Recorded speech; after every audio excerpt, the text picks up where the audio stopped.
The warning lights on the control panel blinked red 3 times before Kira noticed them, and when she finally looked down at the display, her heart dropped straight into her stomach because the containment unit was open, and all 3 of her dragons were gone.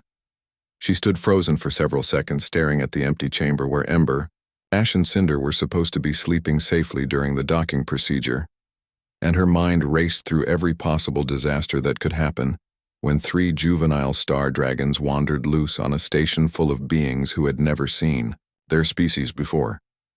The docking had been routine, or at least it was supposed to be routine, because Kira had done this exchange dozens of times before at different stations across this sector, but never at a human station, and never with this particular crew, and now her dragons were missing somewhere in the maze of corridors that connected her small elven ship to the massive human trading post called Gateway 7.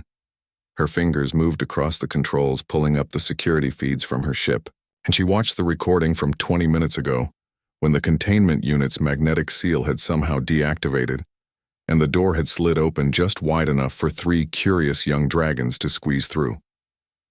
Kira cursed under her breath, in her native tongue, because she had checked that seal twice before docking and it had been secure, and there was no reason it should have failed unless one of the dragons had figured out how to trigger the manual release, which was supposed to be impossible for creatures without opposable thumbs, but Ember was clever and getting more clever every day. The communication panel chimed with an incoming message, and Kira's hand hesitated over the accept button because she knew what this was going to be, and she was not ready to explain to the humans that 3 Class 5 predators were loose somewhere on their station. She took a deep breath and pressed the button, and a human face appeared on the screen, looking far too calm for someone who was probably about to deliver bad news. The human had dark hair and brown eyes and the kind of relaxed expression that made Kira immediately suspicious, because in her experience, people only looked that calm when they were either very confident or very dangerous, and she was not sure which category this particular human fell into. He introduced himself as Danny Collins from Station Security and asked in a friendly tone if she was missing anything important, because his team had found some unusual creatures near Section 7 and they wanted to make sure they returned them to the right owner. Kira felt relief and terror fighting for control of her thoughts, because on one hand her dragons were found and apparently not causing a station-wide emergency, but on the other hand, they were with humans, and she had been taught since childhood that humans were unpredictable in ways that made them challenging to work with. She confirmed that yes, she was missing 3 star dragons, and asked if anyone had been injured, because juvenile dragons could be aggressive when frightened and their teeth were sharp enough to cut through most metals, and their breath could reach temperatures that melted standard hull plating. Danny shook his head and said everyone was fine, and the creatures seemed calm, but she should probably come get them soon because they were currently in the break room, and his shift supervisor was going to want that space back. Eventually, Kira grabbed her emergency kit from the storage locker near her bunk and checked to make sure the 3 tranquilizer doses were still sealed in their protective cases, because there was a very real possibility she would need to sedate her dragons if they were agitated or defensive. The corridor connecting her ship to the station was longer than she expected, and her boots echoed against the metal floor as she walked quickly toward Section 7, trying not to imagine all the ways this situation could go wrong. Star dragons were beautiful and loyal and incredibly useful for deep space travel, because their natural ability to sense energy fluctuations made them perfect for detecting problems with ship systems before those problems became critical. But they were also dangerous and unpredictable, and most species in the galaxy classified them as restricted wildlife that required special permits and training to handle. The humans had been trading with the elven systems for less than a decade, and their reputation among her people was mixed because some traders said humans were generous and fair, while others warned that humans formed attachments too quickly and made decisions based on emotion rather than logic, which could be problematic in business situations. Kira had never worked with humans before this trip, and she had been nervous about the whole arrangement from the start, but the contract had been good, and the route was convenient, and she had convinced herself that the warnings were probably exaggerated. Now she was about to find out if those warnings had been accurate. The door to Section 7 slid open with a soft hiss, and Kira stepped through expecting to see her dragons in cages or containment fields, or at the very least, being guarded by armed security personnel with energy weapons ready. What she saw instead made her stop walking and just stare in complete confusion. Danny Collins was sitting on the floor with his back against a supply crate, and all three of her dragons were piled on top of him like he was a piece of furniture. Ember, the largest of the three, had her scaled head tucked under Danny's chin, and her wings were folded neatly against her sides, and her long tail was wrapped around his waist. Twice, Ash and Cinder, the two smaller dragons, were sprawled across Danny's legs with their heads resting on his knees, and their eyes closed, and their breathing slow and steady in the rhythm that meant they were deeply asleep. Danny looked up when Kira entered, and he smiled like this was the most normal thing in the world, and said he was glad she got his message because these little guys had been sleeping for about 30 minutes, and he was starting to lose feeling in his left foot. Kira opened her mouth to respond, but no words came out because her brain was trying to process what she was seeing and it was not making sense. Star dragons did not behave like this with strangers. They were cautious and defensive around new people, and it took months of careful training to build the kind of trust that allowed them to sleep peacefully in someone's presence. And yet here were her three most temperamental juveniles sleeping on a human. They had met less than an hour ago. She finally found her voice and asked how he had gotten them to calm down because the emergency kit in her hands suddenly felt very heavy and very unnecessary. Danny shrugged carefully, trying not to disturb the sleeping dragons, and said he had found them wandering near the cargo bay looking confused and a little scared, so he sat down on the floor to make himself less threatening, and they had just climbed on him and fallen asleep. That was it.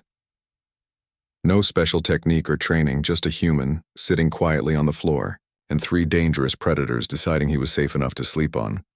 Kira moved closer and knelt down a few feet away, studying her dragons and looking for any signs of stress or injury.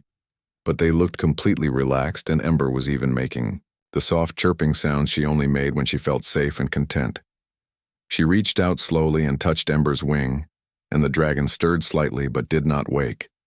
And Kira felt a strange mixture of relief and confusion, because her dragons were safe, but everything she thought she knew about their behavior was being challenged by what she was seeing. Danny watched the elf woman kneel beside him and reach out to touch the largest dragon with careful fingers, and he could see the confusion written clearly across her face like she was trying to solve a puzzle that had too many missing pieces. Had seen that expression before on other traders and travelers who came through Gateway 7, expecting one thing and finding something completely different, and it usually meant they were reconsidering everything they thought they knew about humans. The dragon under his chin made a soft rumbling sound that vibrated through Danny's chest, and he stayed very still, because even though these creatures seemed friendly, he was not stupid enough to forget that they had very sharp teeth and claws that looked like they could do serious damage if they wanted to. Kira pulled her hand back and sat down fully on the floor, crossing her legs and placing the emergency kit beside her. And Danny noticed for the first time that the kit had warning labels in several languages, including one that showed a picture of a syringe. She asked him if he knew what star dragons were capable of doing, and her voice was quiet and serious. Danny shook his head because he had never heard of star dragons before. Today, and the station's database did not have much information about elven wildlife beyond basic classifications. Kira explained that star dragons were born with the ability to breathe fire hot enough to melt through ship hulls, and their scales were tough enough to resist most small weapons, and they could sense energy patterns from hundreds of meters away, which made them excellent guards and companions, but also meant they were extremely dangerous when they felt threatened. She said that most species required years of training before they could handle juvenile star dragons safely. And even then, accidents happened because the dragons were intelligent and stubborn and did not always follow commands. Danny looked down at the three sleeping creatures piled on his lap and legs and said they seemed pretty calm to him. Kira made a sound that was somewhere between a laugh and a sigh and said that was exactly the problem, because star dragons were not supposed to be calm around strangers, and they were definitely not supposed to fall asleep on people they had just met. She explained that her people had been studying star dragon behavior for generations, and they had very strict protocols for introducing dragons to new individuals, and those protocols involved weeks of supervised interactions and careful observation and gradual trust building. Danny asked what happened if someone skipped those protocols. Kira said that usually the dragons would react defensively and try to escape or attack, and in the worst cases, people got hurt badly enough that they needed serious medical treatment. She looked at her 3 dragons sleeping peacefully on Danny and said she had never seen anything like this in all her years of working with them. Danny shifted slightly, trying to restore some circulation to his left foot without waking the dragons, and asked if maybe the dragons could sense that he was not a threat. Kira considered this and said that was possible because star dragons were very good at reading emotional states, and they could detect fear or aggression through changes in body heat and heart rate patterns. She asked what Danny had been thinking when he first saw the dragons. Danny thought back to that moment about 40 minutes ago when he had been doing his routine patrol of Section 7 and had spotted 3 small-scaled creatures wandering near the cargo bay, looking lost and confused. He said he had mostly been thinking that they looked scared and probably needed help finding their way back to wherever they came from. Kira tilted her head and studied Danny's face for a long moment, and then asked if he had been afraid at all. Danny admitted that he had been a little nervous because he did not know what the creatures were or if they were dangerous, but mostly he had just felt bad for them because they were clearly not supposed to be wandering around the station alone. He said he had dealt with lost animals before back on Earth when he was younger, and the best approach was always to stay calm and let them come to you instead of chasing them. Kira asked what kind of animals he had worked with on Earth. Danny listed several species, including dogs and cats, and once a family of raccoons that had gotten into his grandmother's garage, and he explained that most animals responded well to patience and a calm presence. Kira looked thoughtful and said that approach was similar to the methods elven trainers used with star dragons, but it usually took much longer to build that kind of trust. The smallest dragon, named Cinder, according to what Kira had called him earlier, started to wake up, and he lifted his head and yawned, showing rows of needle-sharp teeth before blinking his large golden eyes and looking around. Cinder spotted Kira and made a happy chirping sound and climbed carefully off Danny's leg and moved over to his handler, rubbing his head against her shoulder. Kira stroked Cinder's scales and spoke to him in a language Danny did not understand, and the dragon responded with more chirping sounds and small movements of his wings. Danny asked if the dragons understood language. Kira said they understood tone and emotional intent more than specific words, but they could learn to recognize certain commands after enough training. She said that Cinder was telling her that he had been scared when the containment unit opened, and he and his siblings had wandered into the station looking for her, but then they found Danny and he had made them feel safe, so they decided to rest. Danny was impressed that she could understand all that from chirping sounds and wing movements. The other 2 dragons started to wake up as well, and Ember lifted her head from under Danny's chin and stretched her long neck and looked at him with intelligent eyes that seemed far too aware for a creature that was supposedly not fully grown. Ember made a low rumbling sound, and then very deliberately pressed her snout against Danny's cheek, in what felt like a gesture of affection before climbing down and joining her siblings near Kira. The middle dragon took a bit longer to wake up, and he seemed reluctant to leave his comfortable spot on Danny's knee.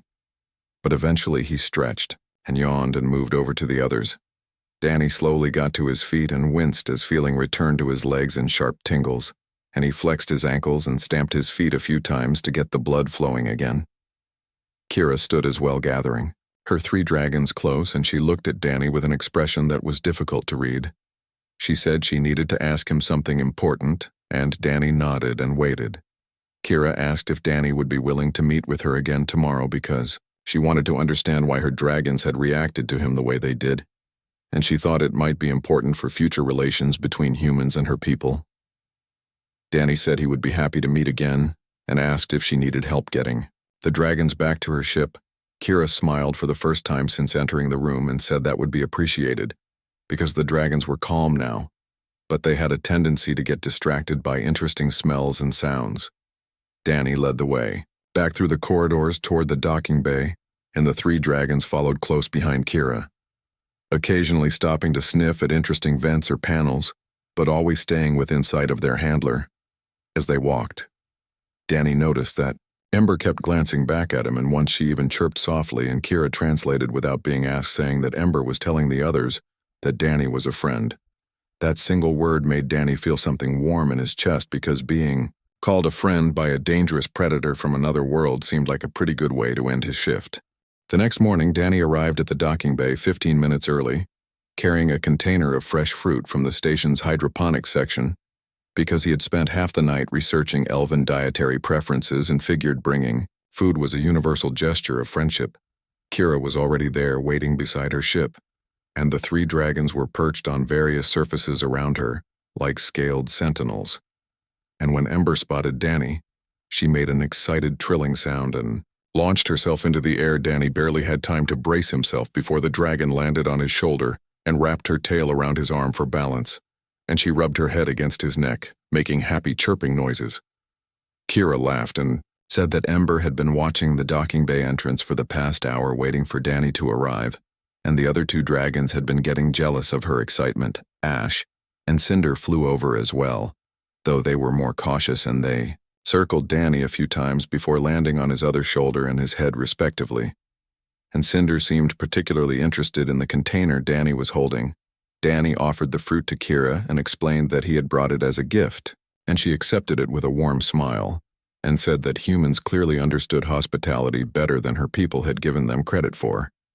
She invited Danny onto her ship, and he followed her through the airlock into a space that was smaller than he expected, but beautifully designed with curved walls and soft lighting that seemed to come from everywhere and nowhere at once. The dragons immediately flew to their perches near the main living area and settled down to watch the 2 visitors. With curious eyes, Kira offered Danny a seat at a small table and poured 2 cups of something that looked like tea, but smelled like flowers and earth. She said she had spent most of the night thinking about what happened yesterday, and she had contacted several elven researchers who specialized in star dragon behavior, and none of them had ever documented a case where dragons bonded so quickly with an unknown species. Danny sipped the tea and found it surprisingly pleasant, with a slight sweetness that lingered on his tongue, and he asked what the researchers thought might be causing this unusual behavior. Kira explained that the leading theory was that humans produced some kind of biochemical signal that star dragons interpreted as safe and trustworthy, and this signal might be related to the way humans bonded with animals on their homeworld. She said that several species in the galaxy had noted that humans seemed unusually good at forming connections with other creatures, even ones that were typically aggressive or antisocial. Danny thought about his grandmother's farm where he had grown up, and how she had always said that animals could sense good intentions, and maybe there was more truth to that than he had realized. He asked if this meant other humans might have the same effect on star dragons. Kira said that was what she wanted to test, because if humans could bond with star dragons naturally, it would change everything about how her people approach diplomatic relations with Earth. She explained that star dragons were incredibly valuable, not just as companions but as partners in deep space exploration and trade, and the elven systems had built much of their economy around the breeding and training of these creatures. If humans could work with dragons without years of specialized training, it would open up new possibilities for cooperation between their species. Danny understood the implications and asked what kind of test she had in mind. Kira said she wanted to introduce Danny to a few other people on the station and see if the dragons reacted the same way to them as they had to him. Danny agreed and suggested they start with his co-worker, Lisa Martinez, who worked in the hydroponics section and was one of the calmest people he knew. They made their way through the station with the 3 dragons following closely, and several other crew members stopped to stare, because seeing dragons on Gateway 7 was not something that happened. Every day Lisa was watering a row of tomato plants when they arrived, and she looked up with surprise when she saw the procession entering her workspace. Kira explained the situation and asked if Lisa would be willing to participate in an experiment. Lisa wiped her hands on her work apron and said she was happy to help, and she had always loved animals even though she had never seen anything quite like star dragons before. Kira instructed Lisa to sit down on one of the benches near the growing beds and just relax and see what the dragons did. Lisa sat and folded her hands in her lap and waited. Ash flew over, first circling Lisa slowly and landing on the bench beside her, but keeping a careful distance. Lisa stayed still, and after a few moments, Ash moved closer and sniffed at her sleeve. Cinder followed his brother and landed on Lisa's other side, and the 2 dragons seemed to be having a conversation through chirps and wing movements. Ember watched from Danny's shoulder but did not move. To join her siblings, after about 5 minutes, Ash climbed onto Lisa's lap and settled down looking comfortable, and Cinder moved to perch on the back of the bench behind her. Lisa smiled and asked if she could touch them, and Kira said yes, but to move slowly. Lisa reached out and gently stroked Ash's head, and the dragon made a pleased rumbling sound. Kira looked both excited and thoughtful, and she said this confirmed part of her theory because the dragons were accepting Lisa but not as quickly or enthusiastically as they had accepted. Danny asked what the difference might be. Kira said she was not sure yet, but it could be related to individual personality traits or experience with animals, or even something as simple as stress levels and emotional state. They spent the next few hours introducing the dragons to several other crew members, and the results varied widely. Some people like Lisa got cautious acceptance from the dragons, while others were completely ignored, and one engineer, named Tom Chen, actually made the dragons nervous enough that they retreated to Danny's shoulders and refused to come down. Tom did not seem offended and said he had never been good with animals anyway, and he was more of a machines person. By the end of the testing, Kira had collected enough data to form a preliminary conclusion. She gathered everyone in the break room and explained that while humans in general seemed more acceptable to star dragons than most other species, there were, clearly, individual factors that influenced how strongly the dragons bonded. She said that people who showed calm confidence combined with genuine care for the dragon's well-being got the strongest positive reactions. Danny asked what this meant for future human and elven cooperation. Kira said it meant she would be recommending to her government that they establish a formal exchange program where humans could train as dragon handlers, and in return, human ships could have dragon partners for their deep space missions. She said this kind of partnership could benefit both species enormously because humans needed help navigating certain dangerous regions of space, and the elven systems needed allies who understood the value of their dragons. Lisa asked if this meant more dragons would be coming to Gateway 7. Kira smiled and said that if everything went according to plan, Gateway 7 might become the first official human and elven training facility in this sector. The room filled with excited chatter as crew members discussed the possibilities, and Danny felt Ember shift on his shoulder and press her warm scales against his neck. He reached up and scratched under her chin, and she made that rumbling purr sound that he was starting to recognize as dragon contentment.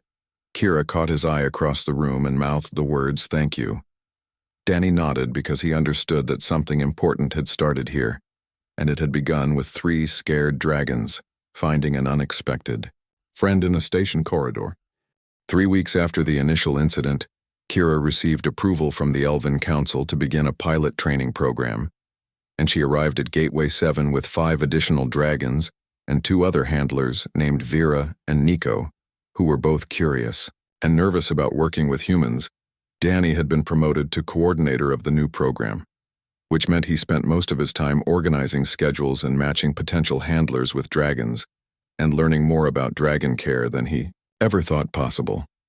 The station had converted an entire section into a training facility with reinforced walls and specialized equipment and temperature controls that kept the environment comfortable for both humans and dragons. Ember had barely left Danny's side since Kira returned, and the dragon had grown noticeably larger in just 3 weeks, and her scales had developed a deeper bronze color that shimmered under the station lights.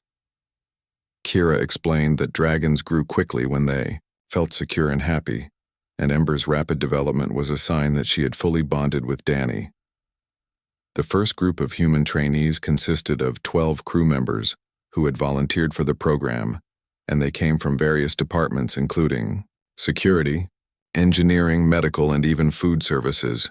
Lisa was among them, along with a quiet mechanic named Ryan Foster and a communications officer named Nicole Webb, who had admitted she was terrified of the dragons but wanted to overcome her fear. Kira started the first training session by explaining the basic biology of star dragons and how they communicated through a combination of vocalizations, body language, and something she called energy resonance, which was difficult to translate into human terms.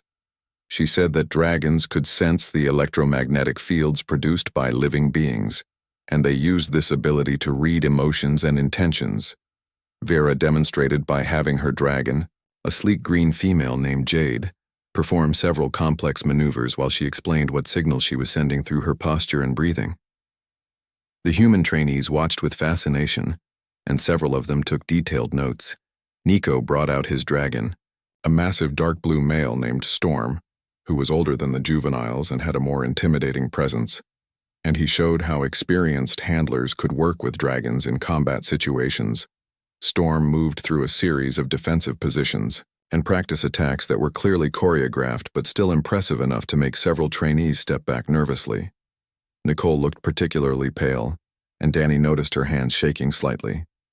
He moved over and asked if she was okay.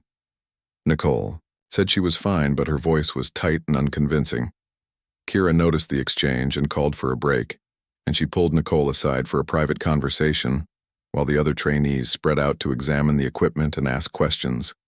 Danny watched as Kira spoke quietly with Nicole, and after a few minutes Nicole nodded and seemed to relax slightly. When they returned to the group, Kira announced that they would be doing individual assessments instead of group exercises because every person's connection with dragons would be unique. She called Lisa forward first and introduced her to a young red dragon named Spark, who was one of the new arrivals. Lisa sat down as she had done during the initial test, and Spark approached cautiously and spent several minutes investigating before finally settling near Lisa's feet. Kira nodded approvingly and said that Spark was showing interest, which was a good first sign over. The next hour, each trainee was introduced to a different dragon, and the results were mixed but generally positive. Ryan Foster connected almost immediately with a gray dragon named Mist, who seemed to appreciate Ryan's calm, methodical approach. Another trainee named Carlos Diaz had a harder time, and his assigned dragon kept its distance no matter what Carlos tried. Kira explained that not everyone would bond with dragons, and that was perfectly normal, and Carlos should not take it personally. When it was Nicole's turn, she looked genuinely scared, but she walked forward and sat down in the designated spot. Kira brought out the smallest of the new dragons, a pale yellow female named Dawn, who was even more timid than Nicole. The two of them sat looking at each other for several long minutes, and neither moved. Danny could see Nicole's breathing was shallow and rapid, and Dawn's wings were tucked tight against her body in a defensive posture. Just when it seemed like nothing would happen, Nicole did something unexpected. She started talking in a soft voice about how scared she was and how she had always been afraid of large animals ever since she was a child and got knocked down by a neighbor's dog. She said she knew it was silly to be afraid of something that probably would not hurt her, but fear was not always logical. Dawn's head tilted and the dragon took one small step forward. Nicole kept talking, describing her childhood and her family and her decision to work in space even though it terrified her, because she wanted to prove to herself that she could face her fears. Dawn took another step, and then another, and finally she climbed onto Nicole's lap and curled up there, making small comforting sounds. Nicole's eyes filled with tears, and she carefully placed her hand on Dawn's back, and the dragon pressed against her palm. Kira smiled and said that sometimes the best bonds formed between those who understood fear and needed each other's courage. The training continued for several more weeks, and the group of 12 trainees gradually narrowed down to 8 who showed strong potential for becoming full dragon handlers. Danny spent hours each day working with Ember and learning the subtle cues that indicated what she needed or wanted. He learned that dragons preferred certain foods at different times of day, and that they needed regular exercise that challenged both their bodies and minds. He discovered that Ember loved puzzles and would spend hours trying to figure out how to open containers or move objects to reach treats. Kira said this intelligence was typical of star dragons, and it was one reason they made such good partners, because they could solve problems independently when necessary. One afternoon, while Danny was cleaning Ember's scales in the grooming area, Kira came to find him with news. She said the Elven Council had reviewed the progress reports, and they were impressed enough to approve a full expansion of the program. Gateway 7 would receive funding to build a permanent training center, and 20 more dragons would arrive within the next 2 months. She said they were also sending official, diplomatic representatives to begin formal negotiations about establishing similar programs on other human stations, and possibly even on Earth itself. Danny asked what this meant for the current trainees. Kira said that those who completed the program successfully would become certified dragon handlers recognized by both human and elven authorities. and they would be qualified to work on joint missions and trading expeditions.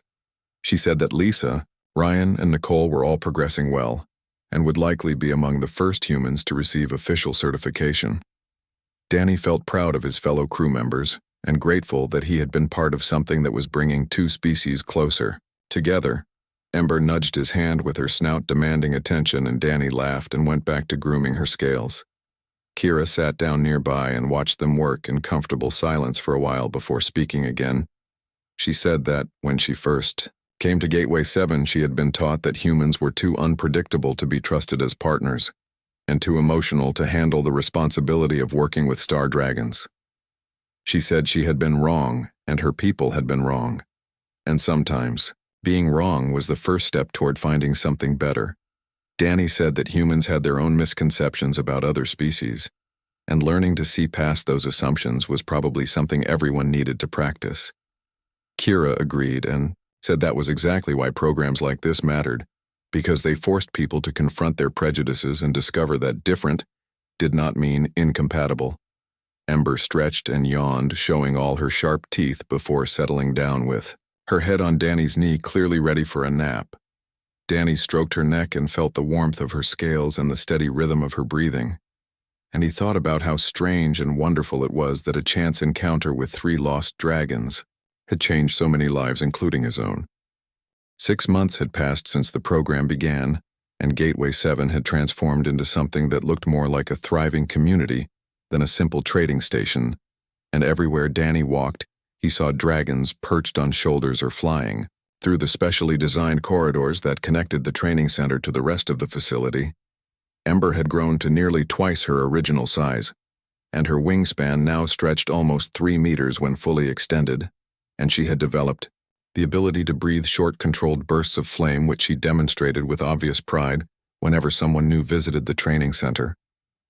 The first group of certified handlers had completed their training, and Lisa, Ryan, and Nicole stood together during the graduation ceremony, wearing the distinctive silver badges that marked them as official dragon partners recognized by both human and elven governments. Lisa's dragon spark had bonded so deeply with her that the two were rarely apart, and they had already been assigned to their first mission, escorting a medical supply ship through a region known for asteroid fields and energy storms. Ryan and Mist had proven to be exceptional at technical problem solving, and they were being considered for a position on an exploration vessel that was mapping new trade routes in the outer sectors. Nicole and Dawn had overcome their mutual fears and formed a connection that surprised everyone, including Kira, who said she had never seen a dragon become so protective of their handler in such a short time. The graduation ceremony was attended by representatives from both species, including a high-ranking elven diplomat named Elder Theron, who had traveled specifically to see the results of this experimental program. Elder Theron was tall even by elven standards, and he carried himself with the kind of authority that came from centuries of experience, and when he spoke, everyone listened carefully. He congratulated the new handlers and praised Gateway 7 for its role in building bridges between humans and elves, and he announced that the council had approved funding for 10 additional training centers to be established across human-controlled space. The crowd erupted in applause, and Danny felt Ember shift excitedly on his shoulder, nearly knocking him off balance with her enthusiasm. After the ceremony, Elder Theron requested a private meeting with Danny and Kira, and the three of them gathered in one of the station's conference rooms with Ember perched nearby. Grooming her talons, Elder Theron began by saying that the success of this program had exceeded all expectations, and the bond between humans and star dragons was proving to be stronger and more natural than anyone had predicted. He said that this presented both opportunities and challenges for both species. Moving forward, Kira asked what kind of challenges he was referring to. Elder Theron explained that star dragons were not just companions or tools, but living beings with their own needs and desires, and as more humans bonded with dragons, there needed to be clear guidelines about responsibilities and ethics. He said that some members of the Elven Council were concerned that humans might not fully understand the commitment required to be a dragon partner, and that without proper oversight there could be problems. Danny understood the concern and said that humans had made mistakes in the past with animal partnerships on Earth. and those lessons had taught them the importance of respecting the autonomy and well-being of other species. He said that any human who wanted to work with dragons should be required to complete extensive training, not just in handling techniques, but in understanding dragon culture and biology. Elder Theron nodded appreciatively and said that Danny's perspective was exactly what gave him confidence in this partnership. Kira added that the screening process they had developed was rigorous, and only about 30% of applicants were accepted into the training program, and even fewer made it to certification. She said that every handler was evaluated not just on their skills, but on their empathy and their willingness to put the dragon's needs before their own convenience.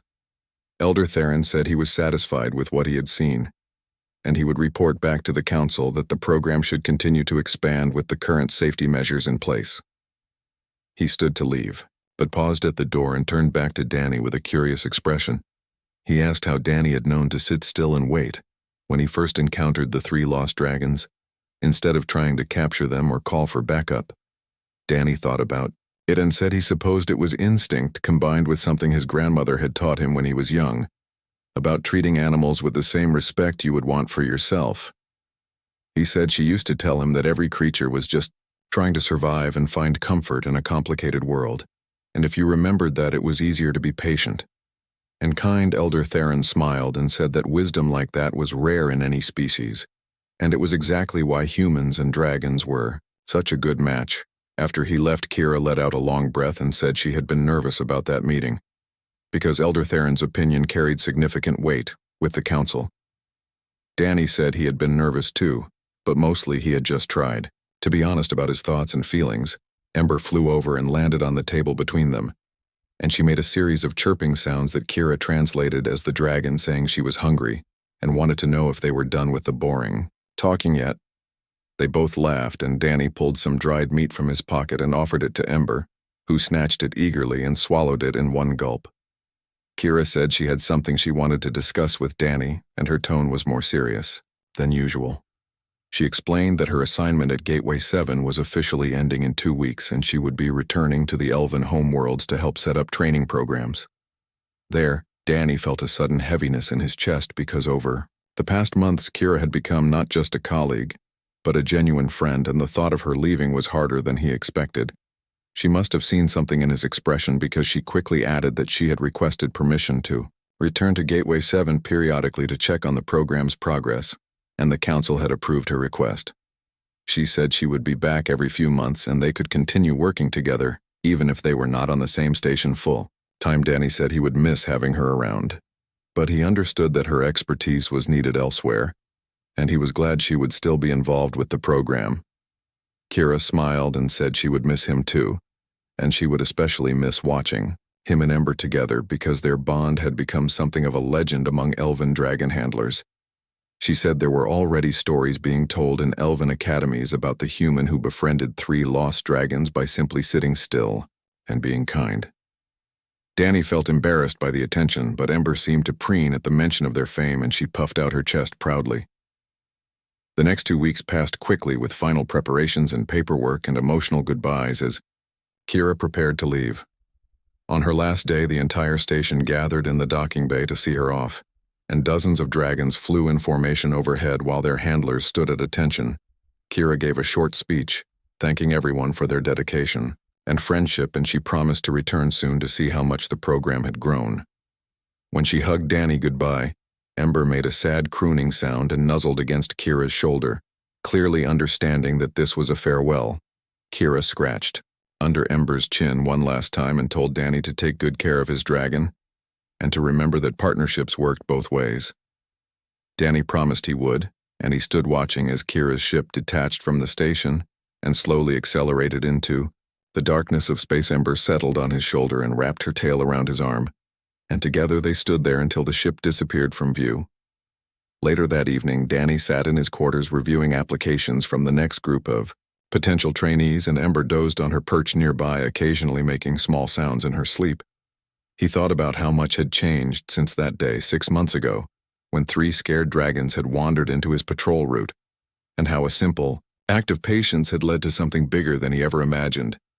His communication panel chimed with an incoming message, and when he opened it, He saw it was from Kira.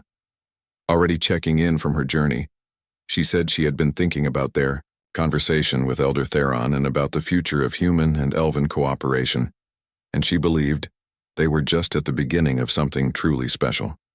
She said that decades from now, people would look back at this moment as the start of a new era where two species learned to trust each other, not through treaties or negotiations, but through the simple act of caring for creatures they both loved. Danny wrote back agreeing and adding that sometimes the best partnerships started with the smallest gestures and grew into something neither side expected but both needed. He hit send and leaned back in his chair, and Ember opened one eye and chirped softly before going back to sleep.